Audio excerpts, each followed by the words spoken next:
المطلب رسول اللہ صلی اللہ علیہ وآلہ وسلم کے دادا تھے جو ہجرت سے 127 سال پہلے پیدا ہوئے۔ آپ کے والد کا نام ہاشم تھا۔ بنو ہاشم آپ ہی کے والد سے منسوب ہے۔ ان کا سلسلہ نسب ابراہیم خلیل اللہ علیہ السلام تک پہنچتا ہے۔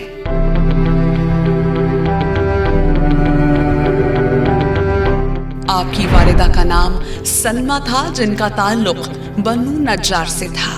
شیخ صدوق کے مطابق آپ کا نام عامر ہے۔ قول ہے کہ انہیں دوسرے اسما اور القاب سے بھی پکارا جاتا تھا، جیسے سید البطحاء، حافر زمزم، ابراہیم ثانی۔ یعقوبی کہتے ہیں کہ عبد المطلب قریش کے سرور اور سردار تھے۔ ان کا کوئی ہم پلہ نہیں تھا، کیونکہ جو عظمت اور جو کرامت اللہ نے انہیں عطا کی کسی اور کو عطا نہ کی۔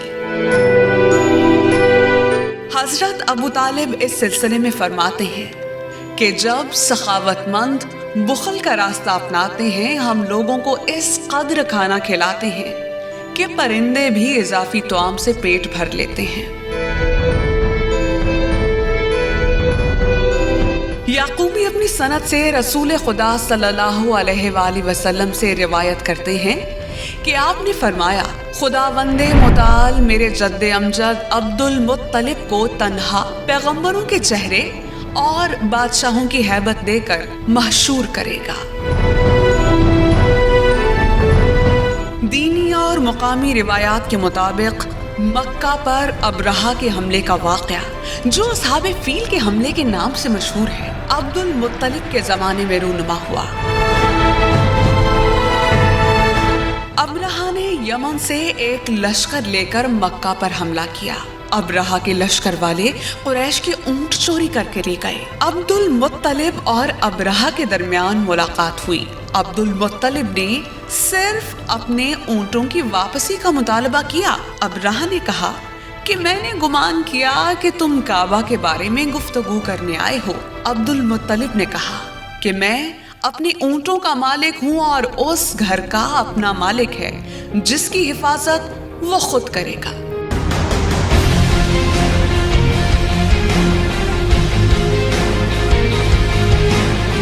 دوسرے روز پرندوں کی ایک عظیم فوج نے ابرہہ کے لشکر پر حملہ کیا۔ اس حملے میں ابرہہ کے متعدد سپاہی مارے گئے، باقی بچ کر فرار ہو گئے۔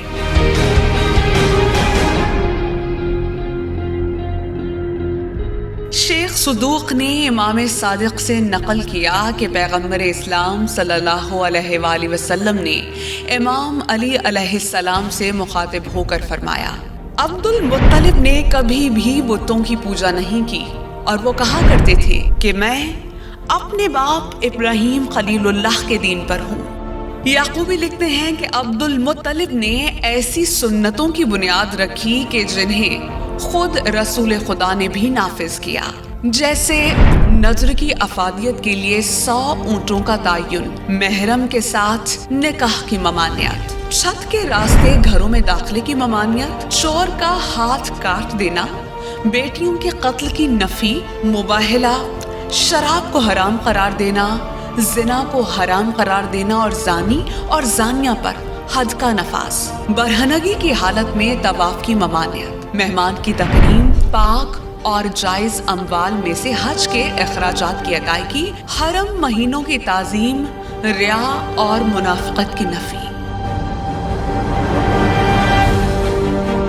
مشہور روایات کے مطابق رسول خدا صلی اللہ علیہ وآلہ وسلم ابھی 8 سال کے تھے جب عبد المطلب دنیا فانی سے رخصت ہوئے۔ مورخین کے درمیان اختلاف کو مد نظر رکھتے ہوئے وفات کے وقت ان کی عمر 82 یا 108 برس اور بعض مورخین کے مطابق 140 برس تھی۔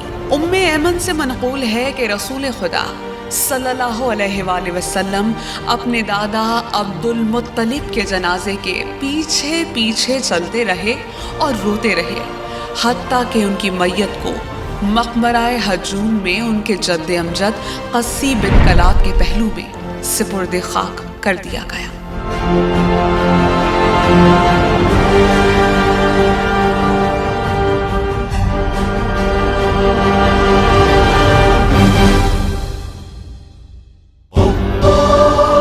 کربلا اردو صرف حرم مقدسات کے مطابق آپ کی اصلاح چاہتا ہے۔ اگر کربلا اردو کا کوئی نمائندہ آپ سے کوئی بات کہتا ہے تو نمائندے کی تصدیق کے لیے کربلا اردو کے فیس بک پیج سے رابطہ کریں۔ اب تک کی پالیسی کے مطابق کربلا اردو مالی تعاون کی کوئی اپیل نہیں کرتا۔ اگر کوئی شخص آپ سے مالی تعاون یا چندہ کربلا اردو کے نام سے وصول کرے تو ہرگز تعاون نہ کریں۔